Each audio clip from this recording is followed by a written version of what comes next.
hombre. ¿Eh? Copiar no hace ningún efecto. Es Copiar, automático. solamente No pasa por aquí. No es Pasa... copiar, perdona, no es copiar, es aprovechar el trabajo de otra persona. Pero No es que copiar. te estoy diciendo que no hace efecto, que te pasa por un circuito automático y no deja huella. Y te voy a copiar. No, no copies, ¿para qué? El otro día, saludo, voy a poner, ya está grabando. El otro día nos quedamos, a ver si no me equivoco. En el tema 3. En el tema 3 habíamos visto el debate temprano-tardío. Es decir, teóricamente, el flujo de información que nos llega en el ambiente es infinito, tenemos que cortarlo en algún momento. Unos autores dicen que hay un mecanismo cuasi automático que filtra lo que nos importa antes de procesarlo, y otros que dicen que más bien el filtro es parcial, y otros que dicen que no filtramos nada hasta el final, que todo llega a la parte semántica. Hablamos de milisegundos siempre, pero bueno, esa es la idea.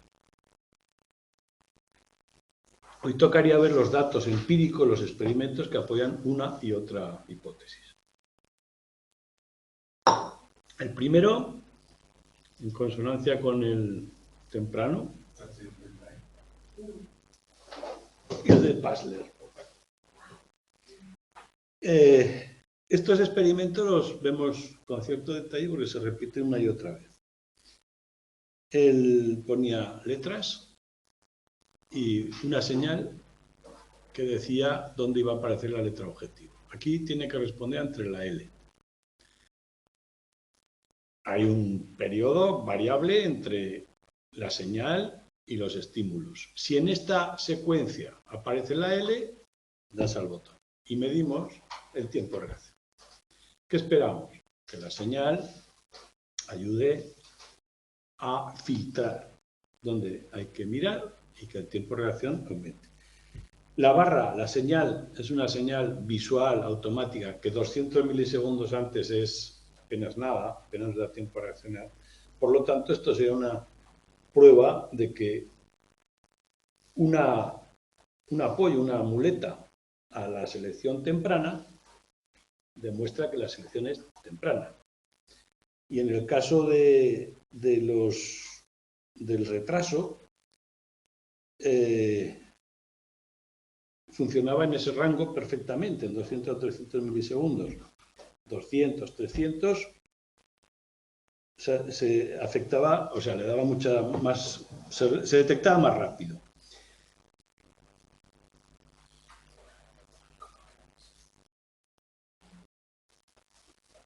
Aunque la señal tardaba un poquito más, la de 300 milisegundos, no se reaccionaba mucho mejor. Por lo tanto, no se podía procesar más información de la que la señal señalaba. Esa es la clave. Aunque aumentáramos el tiempo, no aumentábamos el rango de letras que habíamos procesado. Bueno, trabajo primero. Lo nombra muy lento, es un párrafo, pero que veáis, yo lo trato de ilustrar un poco. Yantis y Johnson, también en esta hipótesis de la selección temprana. Página del libro, la 93. Yantis y Johnson. Presentaba las letras en un círculo. Y, por ejemplo, le decía, señálame si hay una L en donde aparezca la señal. Otra vez el tiempo de reacción. Obviamente, cuando se señaló la posición, fijaos que estamos hablando siempre de milisegundos otra vez, pues bueno, donde está si la señal es válida, si en efecto hay una L, el tiempo de reacción es muy rápido, y cuando no se señaló, es decir, cuando la señal era inválida o no había ninguna señal, el tiempo de reacción era más rápido.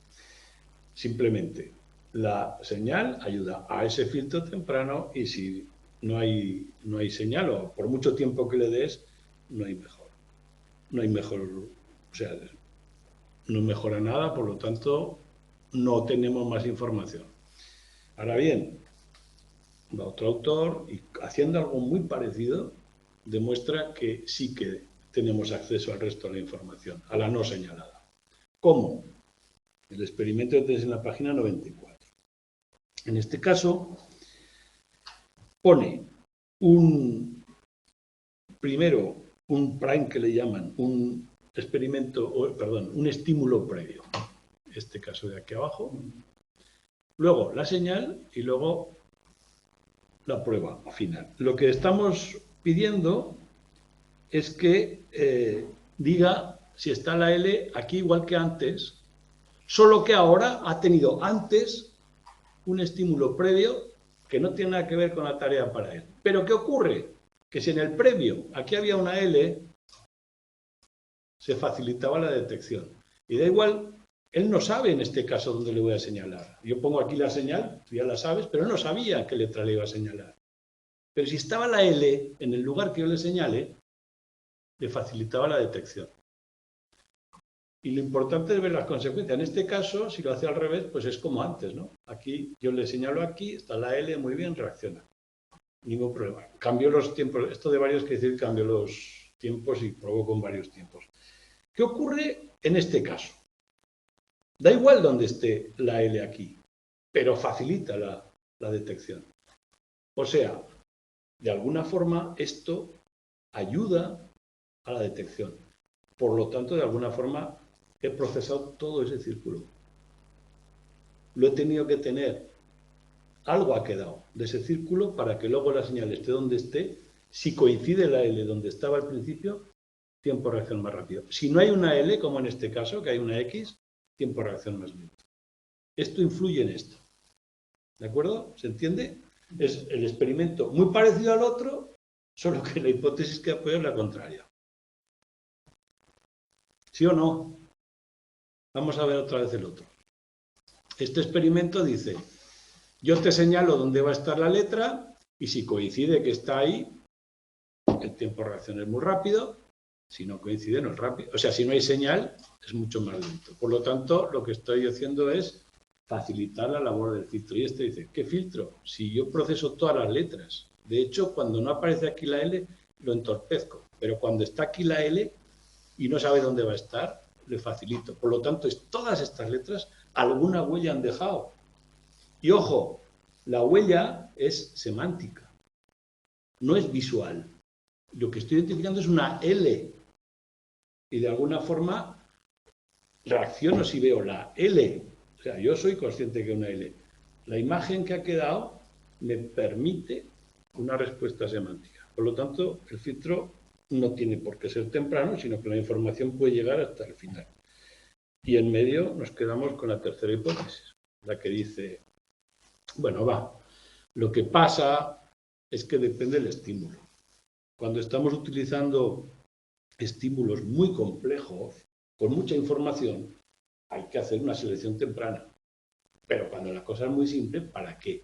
Entonces el cerebro lo que hace es una estrategia diferente según la carga perceptiva, según si el estímulo es más difícil o más fácil de discriminar. Entonces, tenemos el primer experimento, los dos primeros apoyan la selección temprana. Seyfried nos propone el prime target ese, señala o favorece la selección tardía, y Lavie dice, vamos a ver si es esto, la carga perceptiva. Si hay alta carga perceptiva, mucha información, la información es confusa, requiere un filtro temprano. La información es clara, un filtro tardío me sobra. Y hace un experimento. En este caso, lo que mide como variable dependiente no es el tiempo de reacción, sino la reacción en potenciales evocadas. Nos ponen unos electrodos, electroencefalograma, y sabemos, esto no lo habéis visto, pero en el primer capítulo vimos que ciertas ondas de electroencefalograma, la primera positiva y la primera negativa que se produce después del estímulo, demuestran que ha habido un procesamiento de ese estímulo.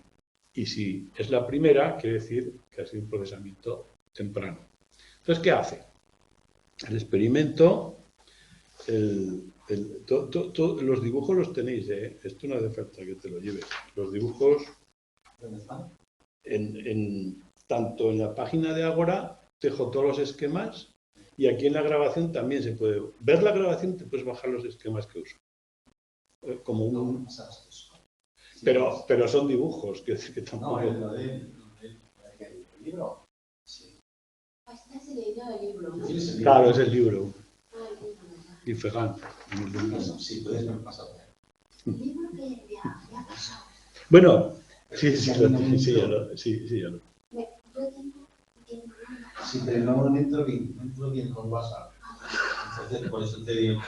Y lo estoy viendo ahí. Bueno, vamos a ver el experimento, que es interesante. Yo me paro en los experimentos porque al final es la clave de esto. De hecho, la parte práctica, la PEC, la teoría se entiende. Tú lees la teoría, entiendes. Pero bueno, el experimento que lo demuestra es lo que te ayuda a afianzar la teoría, por un lado, y por otro es la parte lógica, la que te ayuda a entrar en la teoría, de verdad.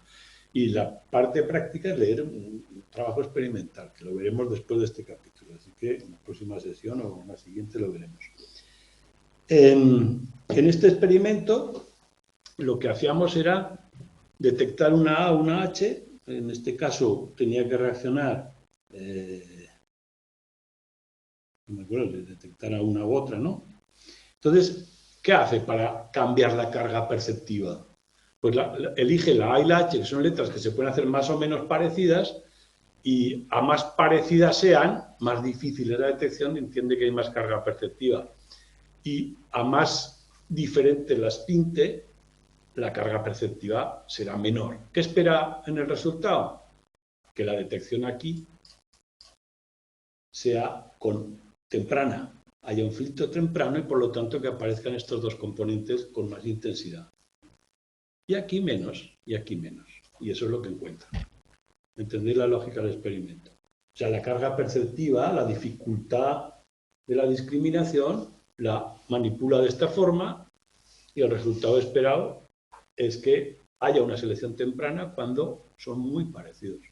Es decir, requiere una selección temprana. Y la prueba son las ondas esas. ¿De acuerdo? Pues ya está. Cambiamos de tema. Ahora hemos dicho que era si era temprano o tardía. Otra hipótesis que hemos señalado a menudo es que la atención es como un foco que se va moviendo por el espacio y las áreas que ilumina entran en la consciencia y puedo procesarlas. Que sea un foco, podemos probarlo. Bueno, un foco que probablemente tenga cierta gradación, como los focos que van perdiendo luminosidad, más o menos abrupta, que se puede desplazar, que se puede intensificar, apagar. La metáfora es completa. Entonces vamos a ver si experimentalmente nos sirve esta analogía y vamos viendo cómo funciona el foco. El experimento de Laverge también es muy genioso, en el sentido que es interesante. Les pone una tarea a los sujetos experimentales, dos grupos. Uno tiene que decir, con estímulos, pues por ejemplo, palabras de 5 letras. Tiene que decir si es un nombre propio o no. Si es Soria o es serio. Eso te fuerza a leer la palabra entera. A otro grupo les está diciendo que si la letra central está entre la H y la V, por ejemplo, me invento el rango. Pero les está obligando a fijarse solo en una letra y hacer una actividad cognitiva que te impide poner atención en nada más. Y haciendo esa tarea, ¿qué estamos haciendo? Pues a esto les hemos obligado a que su foco sea 5 letras y a los otros les estamos obligando a que su foco sea una letra. Bueno, pues de vez en cuando aparece un estímulo de este tipo. Unos almohadillas y un 7. ¿Qué tiene que hacer el sujeto? En cuanto ve el 7, darle a un botón. O sea, de momento está nombre propio, sí, no, nombre propio, sí, no. Y está, en las instrucciones le hemos dicho, cuando aparezca la almohadilla y el número 7, cuando vea el 7 tiene que darle a un botón. Y ahí medimos el tiempo de reacción. ¿Qué esperamos? Pues cuando el 7 aparece en el centro, yo creo que los dos van a reaccionar igual. Pero cuando aparece en una orilla, esperamos que este grupo lo detecte antes que este, porque este centra su atención aquí y este en todo el rango. Es decir, su foco está más ampliado y el otro más estrellado. Bueno, el resultado es consistente. ¿Veis el resultado? Cuando la letra, o sea, perdón, el número 7 aparece en posición central, los dos, esto es en tiempo reacción, por lo tanto a más bajo, más rápido, más eficaz. Bueno, pues cuando están en el centro los dos igual, pero cuando aparece en un extremo o en el otro, el grupo, este es el que, claro, este es el amplio, el que está leyendo la palabra entera, y este es el que está leyendo una letra, el que penaliza al que está leyendo una letra. Su foco más estrecho y en efecto tiene dificultades, o hay que moverlo, o lo que sea, pero bueno, es una hipótesis, es un dato a favor del foco. ¿Vale? ¿Se entiende, no? Pues ya está, a otra cosa. Así ya está.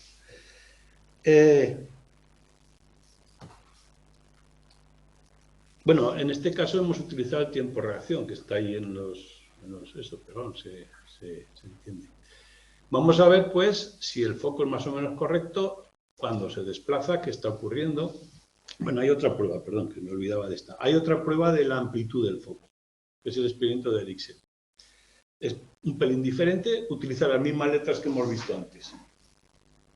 Y les pide a los sujetos que identifiquen una, dos o tres letras marcadas por las posiciones con el mismo marcador que antes.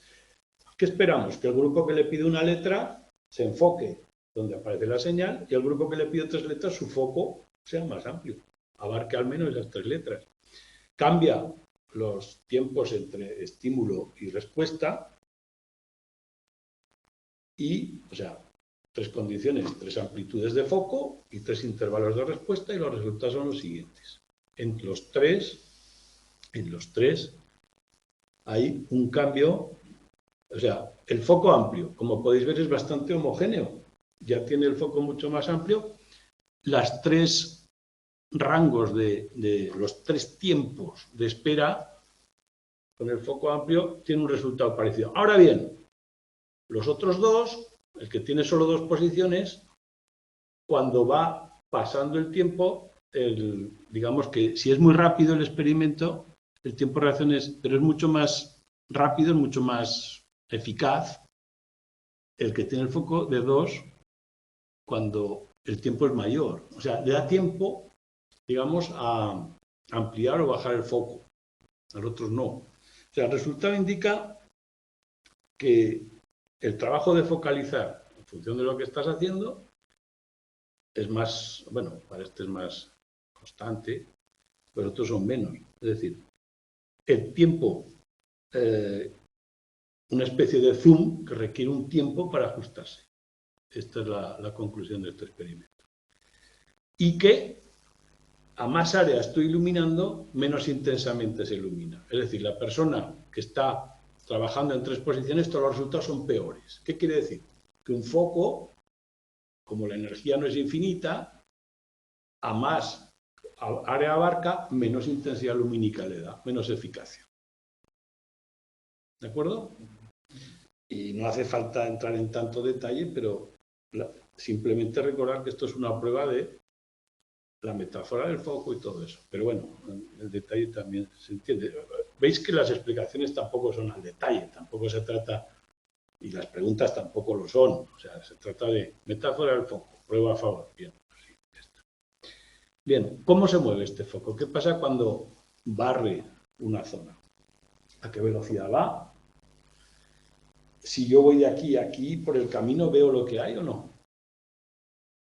¿Lo ilumina o no? ¿O simplemente es un salto? Bueno, ese tipo de preguntas las que viene el siguiente punto. Y en general parece que ilumina las zonas que atraviesa y en experimentos en los que pues, hay tres posibilidades de respuesta, tres posiciones, en función de... bueno, hay un punto de fijación y una señal, y en el lugar que aparezca tarda más. Fijaos que la persona está mirando aquí. Si la señal de fijación es aquí, la respuesta es más rápida que aquí. Y además es constante. A medida que se va alejando, el tiempo aumenta de manera constante. Indica que la velocidad de desplazamiento es constante y que requiere un desplazamiento, ¿no? A más lejos, más tiempo. No siempre ocurre, hay datos a favor y en contra. Claro, es que aquí estamos siempre en el estado actual de la cuestión y los que hipotetizan una y otra.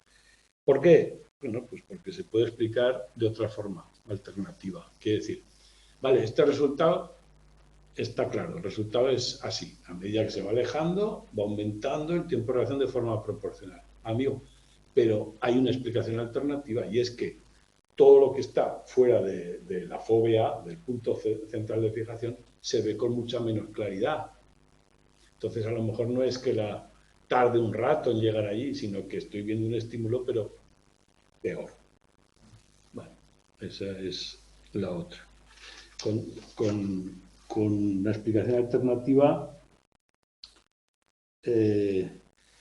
dirías, bueno, pero es una hipótesis que tendrás que probar. Bueno, pues esto lo prueban, en vez de poner una cruz en el medio, que simplemente es para fijar el punto, le ponen una flecha que indica dónde va a aparecer, hacia qué lado, pero no a la distancia, sino el lado. Bueno, pues con esta señal da igual a qué distancia esté, la respuesta es igual de efectiva. Con lo cual dice, esto, si hay una señal que me indica la dirección y da igual, ya no es una cuestión de desplazamiento.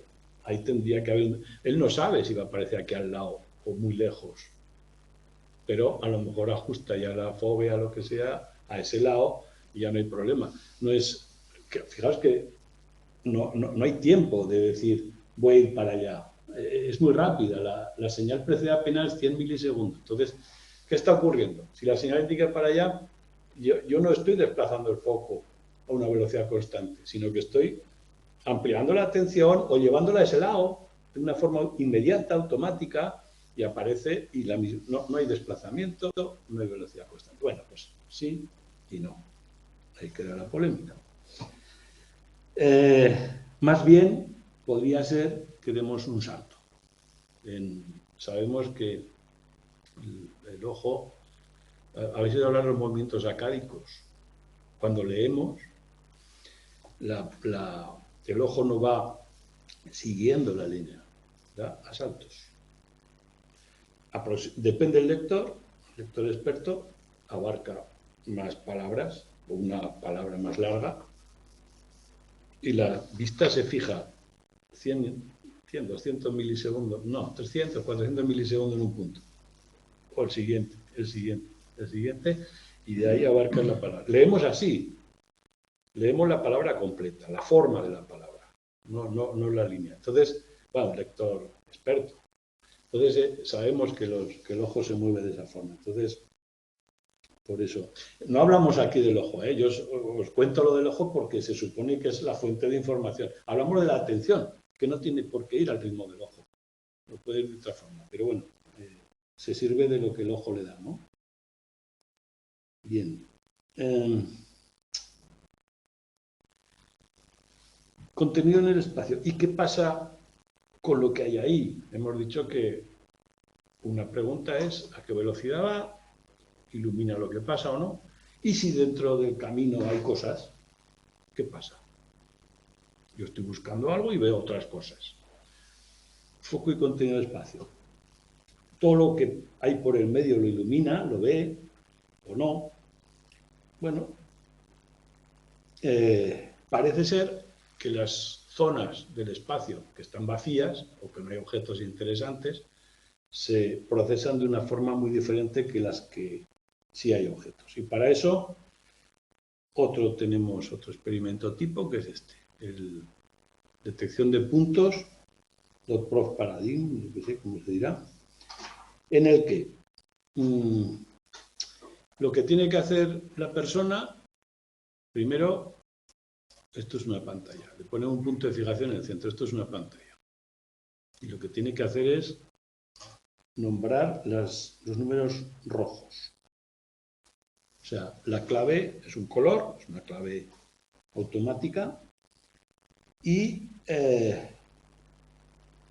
problema es que no tiene que contestar de forma inmediata, sino que tiene que esperar 1,5 segundos casi, 1400. Y en ese periodo que está esperando para decir la respuesta, pues no es mucho, pero en ese periodo aparece un punto gris que puede estar en el mismo sitio que está el número en el que se ha fijado, en un número diferente o en las posiciones intermedias. Esa tarea intermedia, cuando aparece el punto, debe presionar un botón, si aparece, si no, no. Lo más rápido. Y el tiempo de reacción de ese botón es lo que estamos midiendo. ¿Para qué? ¿Qué estamos midiendo? Si él ha fijado la atención aquí, en esos 1400 milisegundos que tiene para responder, yo le pido que responda al número rojo. Si él enfoca su atención aquí y el punto aparece aquí, espero que el tiempo de reacción sea muy rápido. Si aparece en otro número, espero que sea menos rápido. ¿Y si aparece en medio? ¿Qué pasa con las zonas donde no hay nada, donde hay cosas? Pues bien, el resultado, importante. En efecto, en otro número es mucho más lento el tiempo de reacción. Si aparece el punto en un número no atendido, es mucho más lento. Se ha inhibido esa posición. Si aparece justo en el número en el que estoy fijándome, es mucho más rápido. Y cuando está en posiciones intermedias, un poco más rápido que aquí. O sea, aquí la rapidez intermedia. Las posiciones vacías, en principio, parecen neutras. Y estas negativas. Es decir, no tarda lo mismo aquí que aquí. ¿Qué ha ocurrido, pues? Que las zonas donde hay objetos no interesantes se han inhibido. No solo no se han atendido, como los puntos intermedios, sino que se han inhibido. Inhibición activa. Si la zona intermedia justo aquí al lado es más rápida que aquí, porque de alguna forma esto se ha activado y de alguna forma se ha propagado a las zonas colindantes. Pero en los puntos donde había información, objetos no interesantes, se han inhibido. Por lo tanto, que la inhibición es un proceso activo. Hay que inhibir. O sea, la atención, cuando se encuentra un objeto, si es objeto de interés, lo activa y lo ilumina. Si no es interés, lo oscurece y lo inhibe. Y si es neutro, queda ahí el espacio, en medio, ¿vale? Iluminación, inhibición. Esto, de alguna forma, y ya veremos luego cuando hablemos de qué es lo que importa el espacio de los objetos, va a favor de que los objetos son lo importante. Nuestra atención extrae donde hay objetos y decide si hay que atenderlos o no. Entonces nos proponen un concepto, que es el gradiente atencional, que es muy sencillo, simplemente que la atención tiene un punto central de máxima intensidad y que se va diluyendo. Esto implica que si yo tengo una zona del espacio o un objeto activado, todo lo que esté cerca tendrá más activación que lo que esté lejos. Ese es el concepto de gradiente. Quiere decir que lo que esté cerca de donde está iluminado el foco tendrá más luz y se irá diluyendo cada vez más lejos. Ese gradiente es en el espacio determinado por los objetos donde yo lo ponga, ¿no? El gradiente además es dinámico.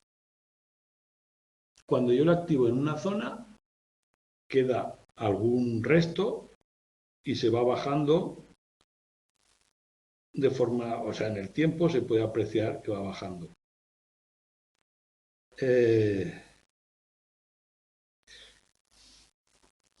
Si yo estoy atendiendo una zona del espacio, por ejemplo, a un lado, a este, y luego me lo cambio al otro, aquí se queda una inhibición, aquí este está así Y aquí lo que se produce es una especie de reacción de este tipo. Este se inhibe y este se aumenta. Hay un movimiento, el dinamismo del foco. Esto lo explica también en 4 líneas en la página 102. Dice, el gradiente es dinámico. En series de 3 ensayos, en el primero, una letra que aparece en cualquier posición. En los siguientes aparece en otro lado, en los otros 2, ¿no? ¿Qué haces? Tienes que pasar la atención de uno a otro. Y el tiempo que tardas de pasar de uno a otro depende no dónde está lo lejos, sino dónde estaba la atención antes, obviamente. Y bueno, es el gradiente. En un momento dado, los recursos que están aquí tengo que llevarlos allí y tarda un poco en llegarlos. Así pues, hay un historial que hay que tener en cuenta para nuestra atención. No, es un concepto sencillo, el gradiente no tiene más. Va bajando poco a poco y se va desplazando de un lugar a otro. ¿Qué parte del cerebro o del sistema fisiológico neuronal controla el foco? Bueno, pues el córtex frontal. Toda esta zona es el que en todas las medidas de, bueno, en este caso emisión de positrones, que es bueno, ya está definida por ahí, pero no hay ningún problema en el que es una medida que temporalmente es precisa, es decir, ocurre algo y notamos la reacción enseguida, pero es un poco difusa en el espacio, nos dice el córtex prefrontal, pero no nos dice exactamente dónde, pero bien, da igual eso.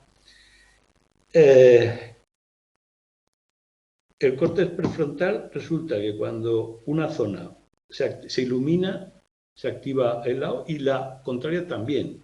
La que se oscurece también. Hace un esfuerzo activo en inhibición. Entonces dice que lo relevante, si yo pongo un punto de fijación central y hay que fijarse en un lado o en el otro, en el lado que está en la presentación, esta zona del córtex es la que controla esta, se activa para inhibir lo que no me importa. Eso es lo que dice aquí. Se nota en el PET.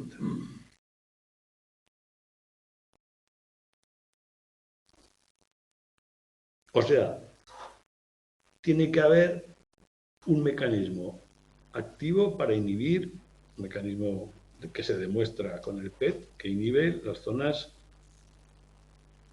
que no queremos atender y que por supuesto es gradual. El esfuerzo inhibitorio es gradual. Bueno, pues nada más. Y en el primer capítulo hablamos de atención abierta encubierta, que lo definimos un poco. Bueno, pues aquí también, pero vamos a verlo con algún dato. Es lo que os decía antes de los movimientos acádicos en la percepción. La atención puede ir en paralelo con la visión o con los sentidos, o puede hacerse de una forma encubierta. Puedo mirar a un lado, estar atendiendo a otro, ¿no? Lo que hacen los espías. Sin mover los ojos, desplazamos el foco atencional. En principio, suelen ir juntos. La atención abierta es lo más normal. La atención se dirige donde estamos mirando, pero con un pequeño esfuerzo podemos atender a puntos donde no estamos mirando. Por lo tanto, la atención encubierta es voluntaria, es autocontrolada, y la abierta es refleja y suele ser automática.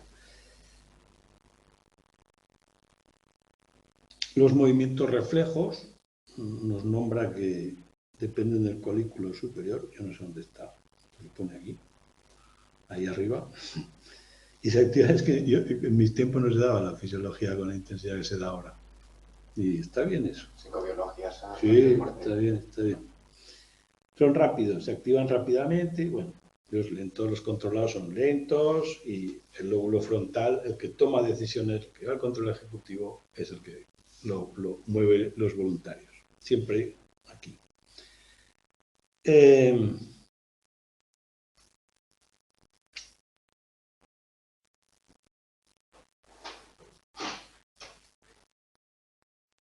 Por supuesto, el movimiento encubierto al ser voluntario y ser puramente atencional, depende de mis objetivos y la información que yo quiero, no de lo que veo. Entonces, para probar esto, cómo se puede hacer, hasta qué punto la atención, cuando yo la dirijo hacia un punto y no hacia otro, que estoy viéndolo, hasta qué punto la información atendida sí sabemos lo que va a llegar, ¿no? Está bien. Lo que quiero saber es lo que queda de la otra. Hasta qué punto puedo borrar la atención de un punto y atender a uno. Hasta qué punto puedo dirigirla, ¿no? Entonces se hace con vídeos superpuestos. Ponemos dos vídeos, hay que manipular con mucho cuidado el contraste, la intensidad, el contenido, y le pedimos al sujeto que atienda a uno e ignore el otro. Y luego vamos a ver qué refleja. Bueno, es muy normalmente no podemos ignorar casi todo de lo que ocurre en el vídeo que tenemos que ignorar.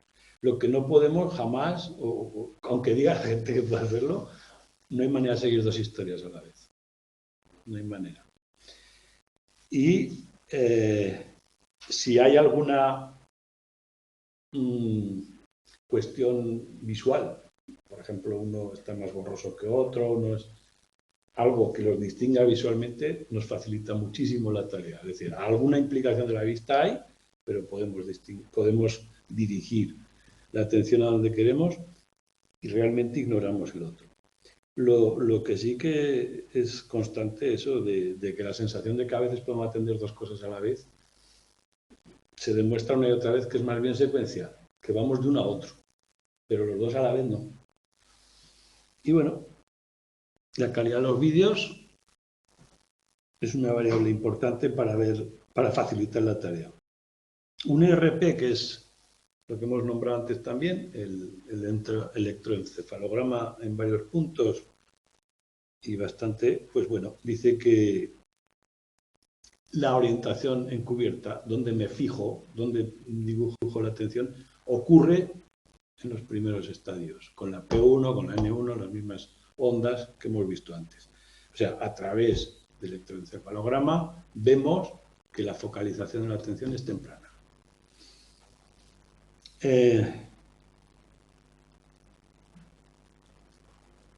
Hay otro pequeño experimento que dice que si yo le pido a alguien que mire aquí, pero que me diga las letras que aparecen aquí o aquí, sin mirarlas, encubierta, se activa el componente P1.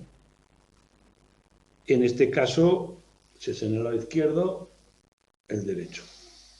Y si es en el lado derecho, el izquierdo, es decir, el que está activo visualmente hablando.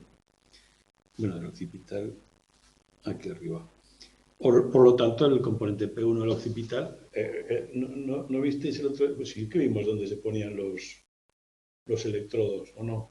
Pues eso, el P1 del occipital derecho, cuando está aquí el estímulo. No tienen mucha importancia estos nombres, en general son fáciles, o sea, no tenemos que ser neurólogos, pero como se repiten tanto, pues el P1 y el E1 son de temprana, eso lo sabemos todo el tiempo, ¿eh? La siguiente distinción que hay en el capítulo 1, que aquí sale algún dato experimental, es en exógena-endógena. Es simplemente, o se podría hacer una analogía con refleja y controlada. Exógena es cualquier estímulo que llama mi atención por sí mismo. Por lo tanto, exógena exterior, y endógena es cuando yo la dirijo de una forma controlada, que no es lo mismo que la encubierta. O sea, no estamos hablando del control de mirar lo que no, de atender a lo que no veo, sino simplemente cuando un estímulo llama mi atención desde fuera, con su propia fuerza, o cuando es interno, cuando yo decido dónde quiero mirar. Entonces, esto se estudia con las señales, que también la vimos en el primer capítulo. Cuando utilizo la barrita esa que digo, mira a ver si aparece aquí la L, esa barrita capta mi atención de forma exógena. Simplemente es un estímulo visual al que yo atiendo. Sin embargo, la flecha tiene un significado. Mira hacia allá. La flecha en sí misma no dice que mire hacia allá. Es un significado. O puedo utilizar cualquier otra señal. Mira a la izquierda, puedo escribirlo. Esa es una señal endógena, porque tengo que interpretarla. No es automática. Entonces yo leo e interpreto. En la otra no me hace falta interpretar, es exógena. Entonces las señales en los experimentos pueden ser exógenas o endógenas. Endógenas requieren una interpretación. Las exógenas no. También se llaman periféricas, porque atraen la atención y se suelen utilizar en experimentos donde hay un punto de fijación y te dice, mira aquí, saldrá la L ahí, pues, en la periferia. Y las endógenas se suelen poner en el centro. Mira para allá, a la izquierda, arriba, abajo. Por eso también tiene ese nombre. Pero exógena, aquella que capta la atención automáticamente, señal sin significado. Y la endógena o central, señal que requiere una interpretación antes. Las señales que se utilizan son válidas o inválidas. En un determinado porcentaje de ensayos engañamos al sujeto y la señal sale aquí y el estímulo sale allá. Simplemente para ver los efectos que hace. Es un paradigma de Porner. Bueno, pues, aunque la señal sea engañosa, y sepamos que lo es, la exógena sigue atrayendo nuestra atención e influye en la respuesta. Mientras que la endógena, que es más interpretada, la podemos ignorar. Bien.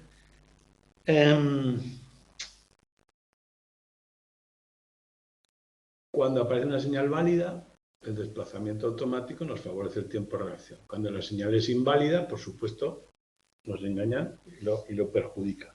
Esto lo llamamos técnicamente costes-beneficios de una señal válida e inválida. Y esto es un paradigma de tipo Posner, tarea tipo Posner, donde utilizamos señales válidas e inválidas, tanto exógenas como endógenas, y costes-beneficios. En este paradigma se detecta, como es de esperar, que los ensayos válidos son mucho más rápidos, la respuesta, la atención más eficaz, que los inválidos, cuando la señal es inválida. Y cuando no hay señal, el término es intermedio. Por lo tanto, hay coste y beneficio.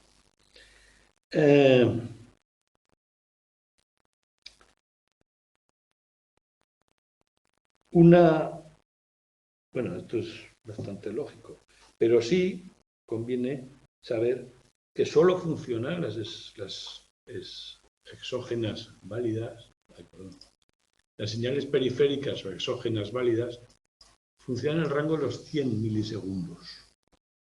En el momento que pasa hasta 300, en vez de favorecer la detección, la perjudica. Y esto lo veremos en otro tema que se trata más a fondo, y entonces no quiero entrar aquí. Se llama inhibición de retorno. De alguna forma, la orientación de una señal exógena es automática.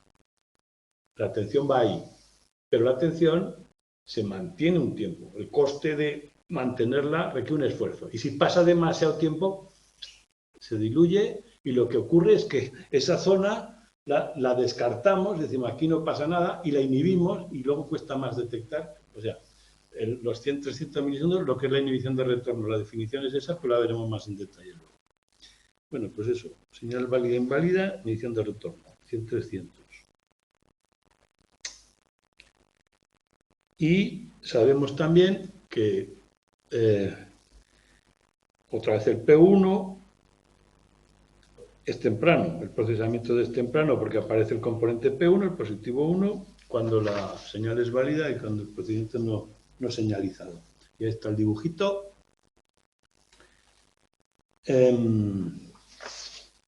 Algunos datos que hay que pueden salir. El dibujito, la que sale es la P1, esa es la onda positiva, porque va hacia arriba, la primera positiva que aparece a lo largo. Esto es el tiempo. Esto es onda positiva y esto es negativa. La primera que aparece positiva reacción es la P1. Y se alcanza, que no me equivoque yo, cuando hay menos de 300 milisegundos, lo que hablábamos antes. Con señales válidas tardamos un poquito más, es decir, perdón, sí, 800 milisegundos.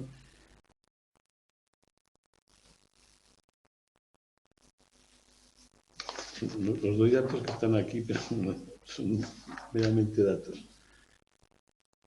La conclusión es lo más importante. Las señales exógenas y endógenas se producen en estadios tempranos, mucho más en una de ellas, pero bueno, depende del intervalo, señal target y ya está, señal objetivo.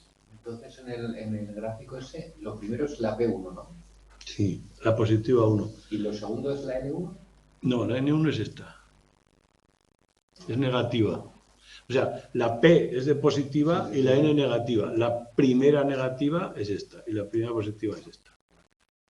Esta sería la N2, mucho más intensa. Pero bueno, que es, ya te digo que aquí esto nos lo dan como prueba de que el procesamiento es temprano, nada más. No hay que entrar en más detalle.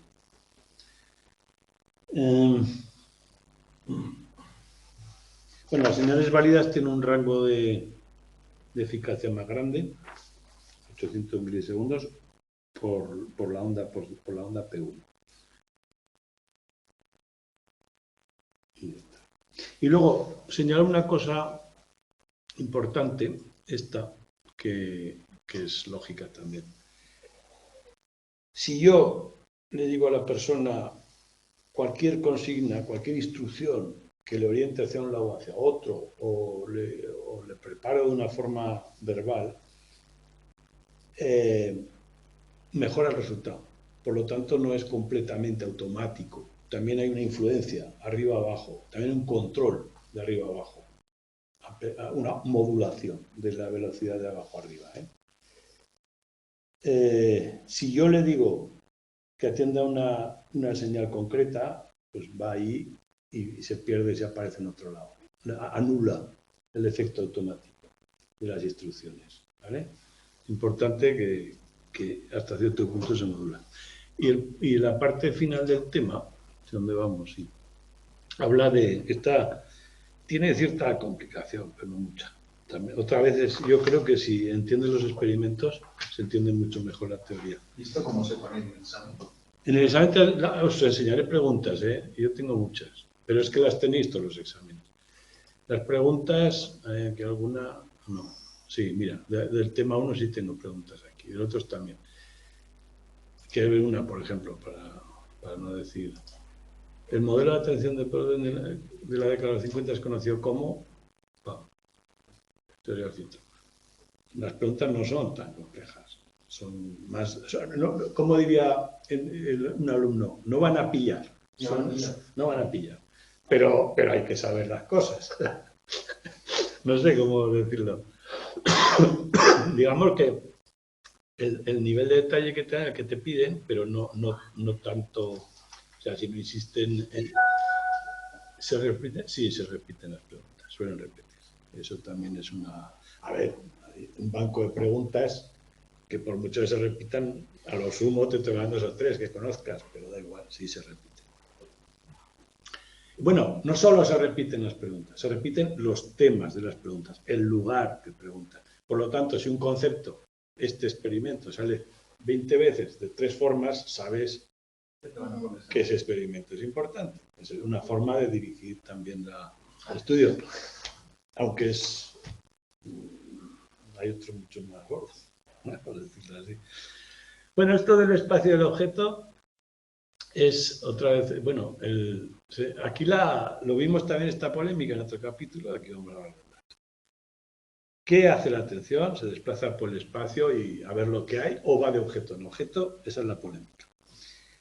Ya hemos visto que los puntos esos, cuando le decía, vea el 2 rojo, pues eso se ilumina, lo otro, ahí parece que son los objetos los que marcan las zonas de atender y las que no. Pero hay pruebas que lo que hacemos, que otras teorías, que lo que hacemos es barrer el espacio. Y vamos a ver estas. El espacio. Este experimento de Porner que pongo ahí. Según le decimos, va a aparecer a la izquierda o a la derecha una H, y hay una señal que en el 80% de las ocasiones es válida y en ocasiones es inválida, en el 20%.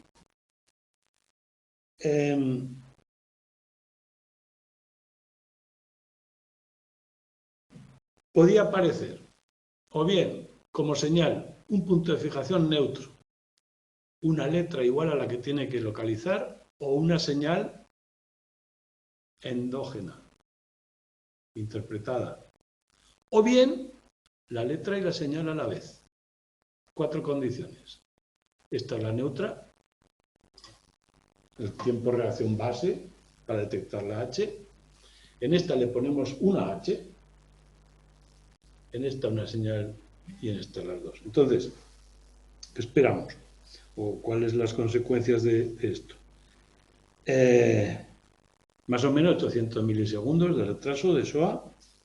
SOA es el espacio, el tiempo entre la señal y el estímulo.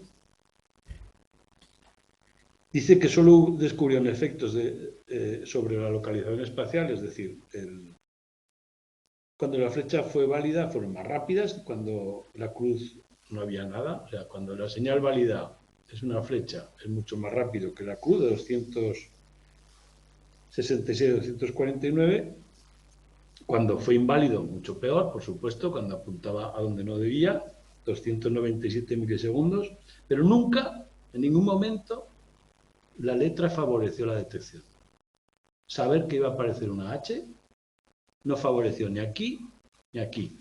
Por lo tanto, el objeto en sí no sirve para informar. Es el espacio donde apunta la flecha. ¿De acuerdo? Es una prueba a favor del espacio. No importan las propiedades, ni siquiera...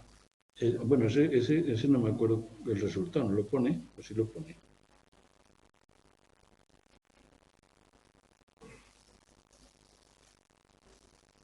Bueno, la misma letra no la mejoraba. Muy bien.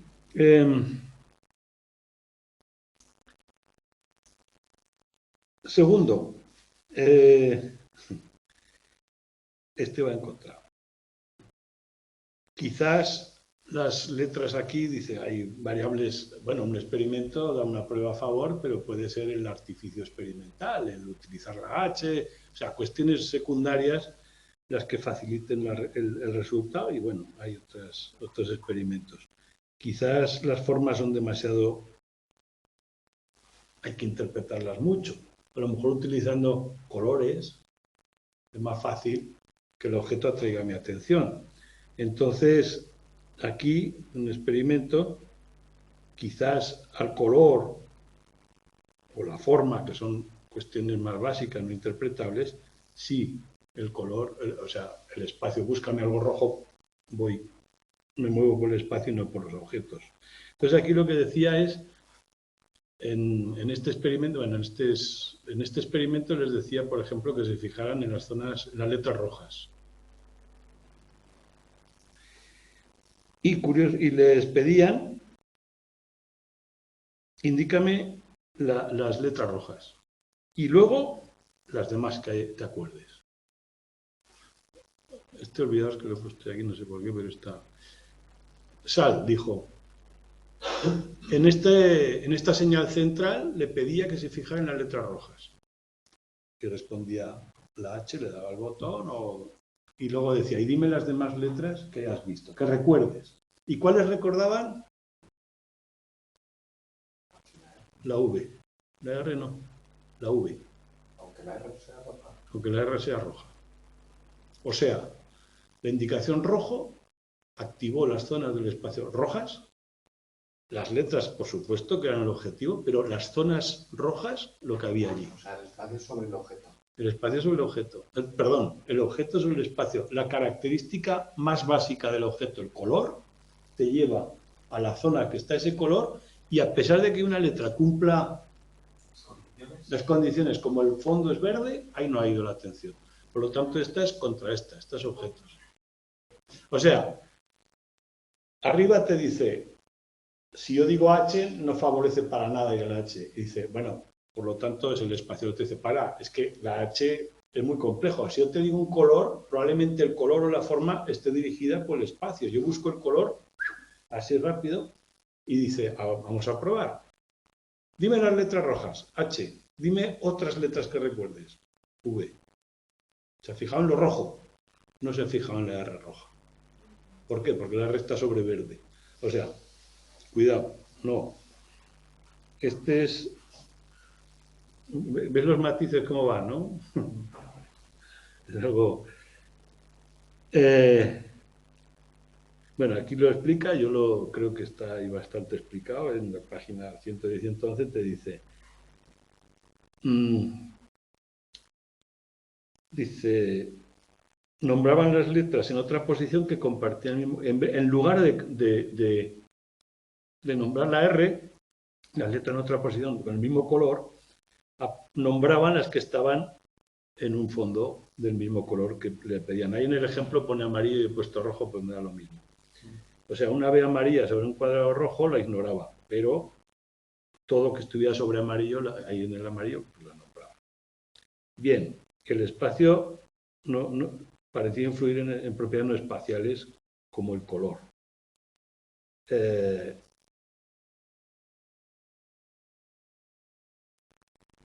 Bueno, el espacio, o sea, nos vamos hacia... Perdón, es que yo he dicho que no está a favor del espacio, pues está a favor del espacio. Lo que pasa es que barremos el espacio con características más básicas y los objetos los identificamos en función de esas características más básicas. Que están... Sí. ¿Y pone, se repiten las preguntas de estos años? Sí, sí, que le he dicho que sí. ¿Has dicho que sí? Dos o tres de cada 30, pero se repiten. O sea, alguna nueva también hay, no siempre se repiten todas. Pero vamos.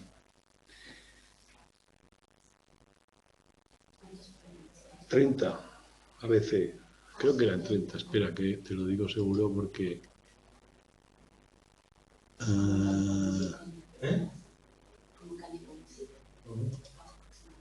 Te lo digo seguro porque no me acuerdo.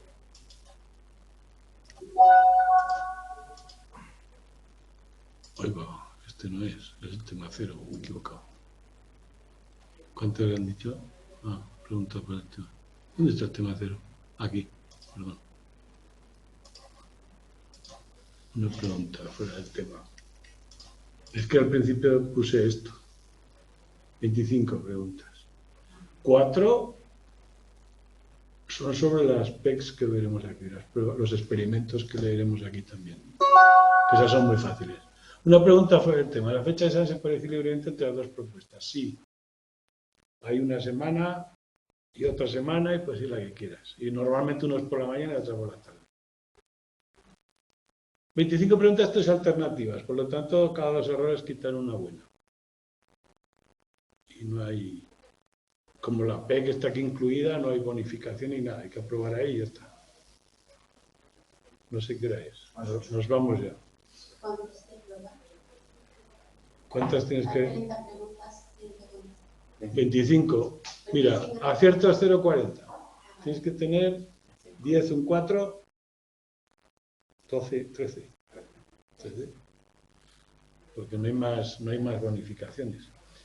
Bueno, pues lo dejamos aquí y seguiremos el próximo día. El próximo día veremos lo que queda de este tema, que no es mucho, y el experimento. Si os podéis leer, sí, si os podéis leer el experimento 1, que es este, está en inglés, por supuesto. Hay 4 líneas, 4 páginas. No, es muy sencillo. No.